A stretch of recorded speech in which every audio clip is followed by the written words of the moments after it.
guys, in today's video I'm going to be talking all about using rice water for skincare. This was a highly requested topic after I shared with you guys using rice water for hair growth and talked all about that. So check that video out if you are interested in rice water for shiny, healthy hair.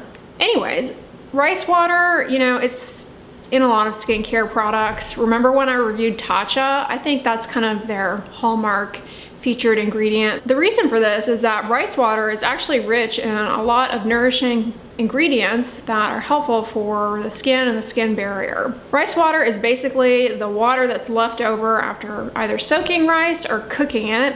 And towards the end of the video, I will share with you guys how to make rice water and how to use it. So that water is rich in things like amino acids as well as carbohydrates. They act as humectants, helping to hold water into the skin. And they're very soothing on irritated skin. Rice water also has a lot of vitamins. It has vitamin A and vitamin E. So the vitamins, the minerals, the amino acids, the carbohydrates, all of these things, they help nourish the skin barrier. And what I mean by that is basically they provide key factors that your skin biology requires to build the building blocks of the barrier. As was the case for rice water and hair growth, if you go on PubMed, you're not going to find studies looking at rice water masks or toners or anything like that for the treatment of any skin condition or skin concern. So everything that I'm telling you in today's video is largely theoretical, but I can tell you this: rice water is not dangerous. It's not harmful. It's unlikely to cause issues for people. It's easy to make and it's easy to incorporate into your skincare routine if you are motivated. And the compounds within rice water are things that you actually will find in many skincare products. Amino acids, humectants, antioxidants. These are all things that can help undo some of the damage from things like ultraviolet radiation, pollution. These external factors, they not only contribute to DNA damage and impair our skin barrier, leading to more water loss, skin dryness, susceptibility to irritation, but they also can cause damage to the collagen in our skin, leading to wrinkles and fine lines. And so the fact that rice water has a lot of the compounds that help in the recovery from this, the logic follows that it's a good ingredient to attempt to incorporate into your skincare. There's a small study that a lot of people cite who claim that it supports that rice water might have an anti-aging benefit, but that study actually was looking at rice wine. In a little bit, I'll get into fermented rice water and using that and how to make it. But if you think about the fermentation process for making wine, it's rather laborious, and the average person at home seeking this rice water DIY approach is not going to be making wine. So to what extent the compounds that were beneficial and showed the beneficial anti-aging outcome in that paper are going to be present in just the rice water that you get from soaking your rice or cooking rice, it seems unlikely. Rice bran itself is rich in fatty acids. You'll see that frequently as an ingredient.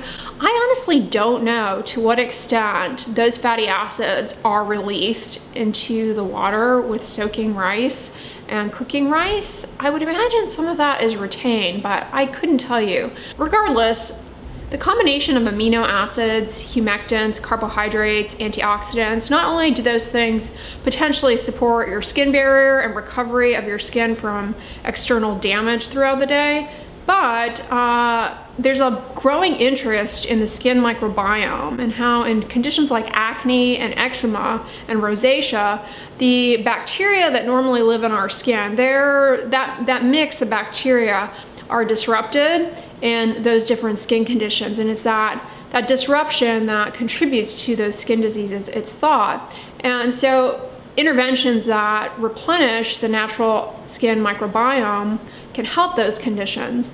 And many of these compounds have been shown to, at least in small lab studies, to kind of help in the cultivation of the normal skin barrier.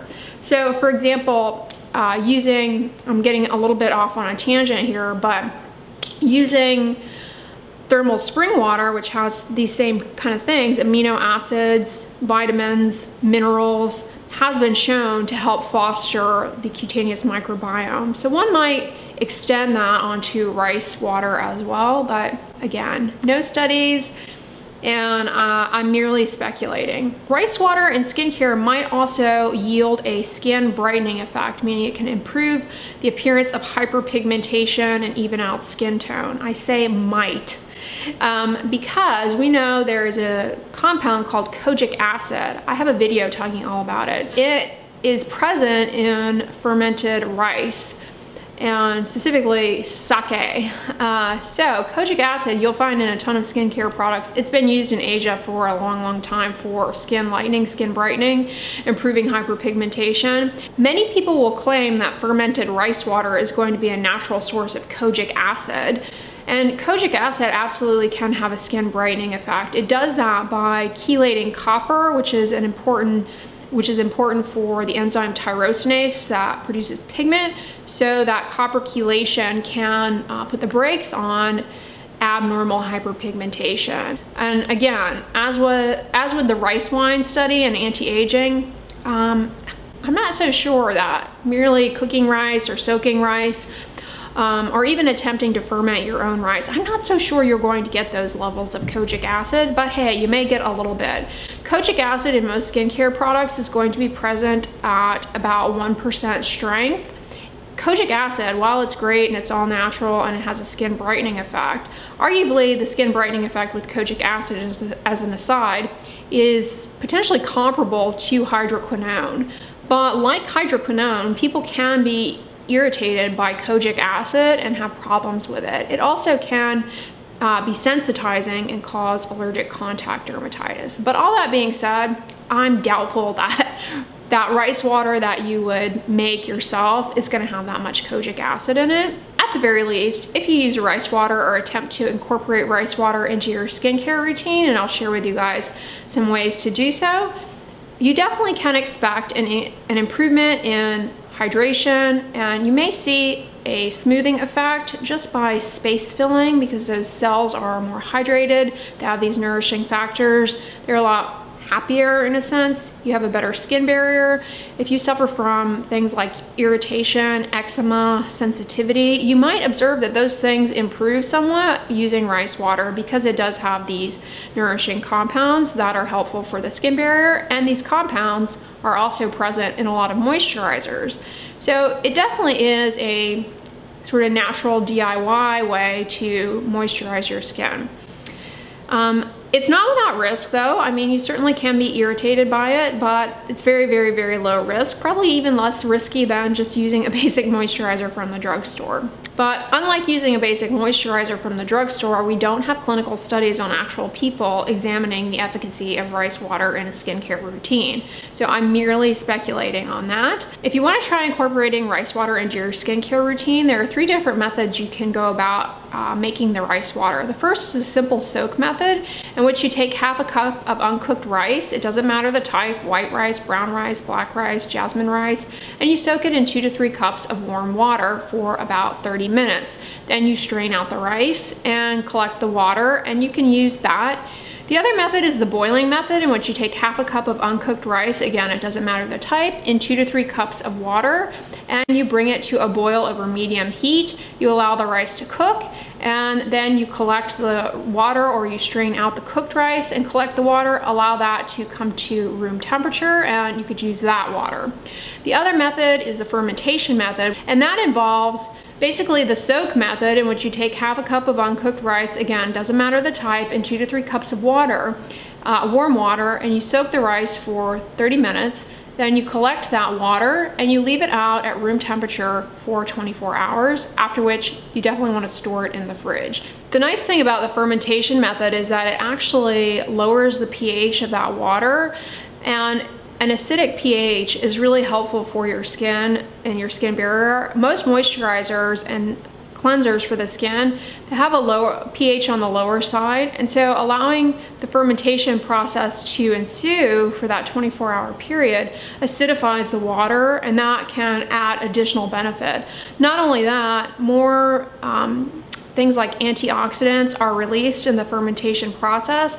So you really enrich the water for even more nourishing factors for the skin barrier. And it's definitely worth considering doing that. But once you collect the water and are ready to use it in your skincare routine, how can you go about using it? One way you can use it is you can use it to wash your face. You can use it instead of your tap water. You can wash your face with the rice water.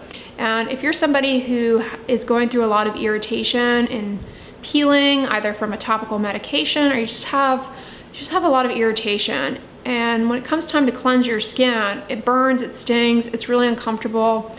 And so using the rice water is actually a little bit gentler on the skin barrier than just using plain tap water, because it has some of these nourishing factors.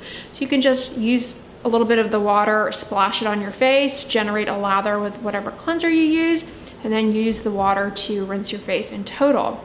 You can also soak a cotton ball in the rice water and use it as a toner. After you wash your face, just wipe the cotton ball soaked in the rice water to all surfaces of your face, and then put your moisturizer on over top, and you basically get those nourishing compounds and antioxidants right there on the skin right away, and then you seal them in with your moisturizer.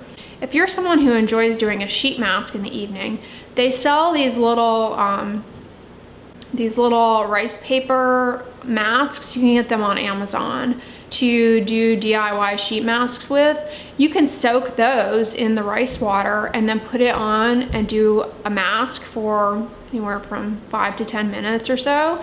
And that's another way to take advantage of the rice water. Check out my video on rice water for your hair. You can definitely tag team the rice water batch with both aspects of your skin and hair care routine together, so you don't waste the rice water. But overall, I am enthusiastic and in support of using rice water in your skincare routine to derive benefit from skin hydration and subtle improvement in hyperpigmentation. It is low risk, potentially high reward. If you'll recall, I have another video on using colloidal oatmeal and making a colloidal oatmeal sheet mask. And colloidal oatmeal, like rice water, has many of these same compounds as well. So check that video out. I'll put that as well as the rice water for hair video down below in the description box. But those are some more, kind of natural remedies that are low risk, high reward. And the colloidal oatmeal is super easy because they sell those little AMINO sells those little colloidal oatmeal packets. You can just reconstitute them in water and use them. Very similar to what I've described here with how to use the rice water. You can use it, you can use colloidal oatmeal in a similar fashion. And it too is rich in antioxidants, various lipids that are nourishing for the skin barrier. Comment below on if you guys have tried making your own rice water for skincare, how it's gone. Have you had any issues with it? I would love to know, but I am in support of trying rice water. I think it's, as I said, low risk, potentially high reward. But again, everything that I'm telling you guys is really just speculation based on what's present in rice water. We don't have any actual studies affirming any of these purported benefits. I hope this video was helpful to you guys. If you liked it, give it a thumbs up, share it with your friends, and as always, don't forget, sunscreen and subscribe. I'll talk to you guys tomorrow. Bye.